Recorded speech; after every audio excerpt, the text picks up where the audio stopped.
সমালোচনা করা হচ্ছে। কেন সারা বিশ্বের কাছে গিয়ে বাংলাদেশের ভাবমূর্তি নষ্ট করার জন্য নোবেল বিজয়ী অর্থনীতিবিদ ডক্টর ইউনুস চিঠি দিচ্ছে? আমাদের সামনে উদাহরণ আছে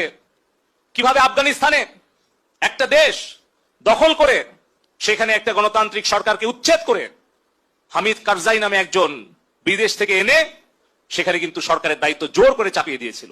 20 বছর পর সেই দেশটা ধ্বংস করে সেই দেশ থেকে তারা পালিয়ে গিয়েছিল। এই বাংলাদেশ নিয়ে আবারও ওই রকম হামিদ কারজাই মার্কা একটা সরকার বসানোর জন্য বাংলাদেশে কিছু মুখোশধারী স্বাধীনতা বিরোধী চক্রান্তকারী বিদেশের এজেন্ট তাদেরকে গুছিয়ে গুছিয়ে আপনারা দেখবেন যে তারা টেলিভিশনের সামনে এসে অনেক ভালো ভালো কথা, মিষ্টি মিষ্টি কথা বলছে, কিন্তু তাদের পেছনে যে ষড়যন্ত্র সেটা হয়তো উদ্ঘাটন করতে আমাদের সময় লাগবে, সেটা হয়তো দেশের জনগণকে উপলব্ধি করতে সময় লাগবে, কিন্তু সেই সময়ের মধ্যে আমার সোনার বাংলাদেশের যে ক্ষতি হয়ে যাবে সেই ক্ষতি কিন্তু আমরা